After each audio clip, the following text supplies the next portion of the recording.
மக்களின் எதிர்பார்ப்பும் ஏக்கமும். 2019ஆம் ஆண்டு நாடாளுமன்ற தேர்தலில் திமுக சார்பில் தூத்துக்குடி நாடாளுமன்ற தொகுதியில் கனிமொழி போட்டியிடுவதை அடுத்து மக்கள் மத்தியில் பெரிய வரவேற்பு இருந்தது. திமுக தலைவரின் சகோதரி என்ற எதிர்பார்ப்பால் மக்கள் திமுகவிற்கு வாக்களித்தனர்.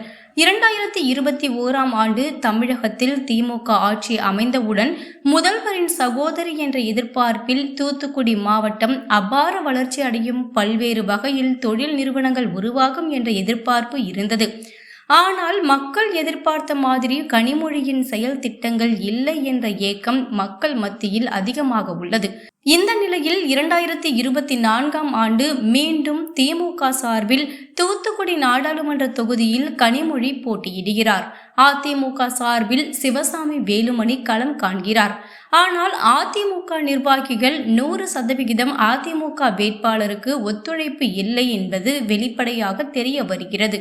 அதுபோல பாரதிய ஜனதா கூட்டணி சார்பில் சைக்கிள் சின்னத்தில் போட்டியிடும் விஜயசீலன் பாரதிய ஜனதா கட்சியினரின் ஒத்துழைப்பு இல்லாத காரணத்தினால் பல இடங்களில் சைக்கிளில் சிங்கிளாகவே வலம் வருகிறார். அதுபோல சுயேட்சையாக போட்டியிடும் அருணா தேவி மாவட்டம் முழுவதும் வாக்காளரை சந்தித்து வாக்கு கேட்டு வருகிறார். தூத்துக்குடி மாவட்ட மக்கள் முதலில் கனிமொழி தூத்துக்குடி நாடாளுமன்ற தொகுதியில் போட்டியிடும் போது இருந்த எதிர்பார்ப்பு தற்போது இல்லை என்பது தெரிய வருகிறது. தூத்துக்குடி மாவட்ட மக்களின் எதிர்பார்ப்பும் ஏக்கமும் நிறைவேறாத காரணத்தினால் யார் வெற்றி பெற்றாலும் தூத்துக்குடி நாடாளுமன்ற தொகுதி இப்படியேதான் இருக்கும் என்ற பேச்சு பேசப்பட்டு வருவதால் கடந்த முறை இருந்த எதிர்பார்ப்பும் பரபரப்பும் இந்த முறை தூத்துக்குடி நாடாளுமன்ற தொகுதியில் இல்லை என்பது தெரிய வருகிறது. நீங்க நாம் தமிழர் கட்சியின் மைக் சின்னத்தில் வாக்களியுங்கள். நாம் தமிழர் கட்சி ஒன்றே மக்களின் நலன் கருதி மக்களுக்காக குரல் கொடுக்கிற ஒரு கட்சியாக செயல்பட்டு கொண்டு வருகிறது. அதன் கொள்கையின் அடிப்படையில் தான் நாம் தமிழர் கட்சியும் இருக்கிறது. ஓட்டளிங்க நாம் தமிழர் கட்சியின் மைக் சின்னத்தில். நாம் தமிழர். அங்கிட்டே போயிருங்க. நல்லா திரும்பிக்கப்பா தம்பி.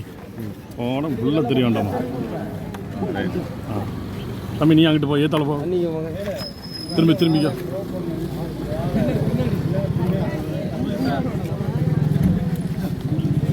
சரி, கொஞ்சம் அங்கிட்ட போயிரு.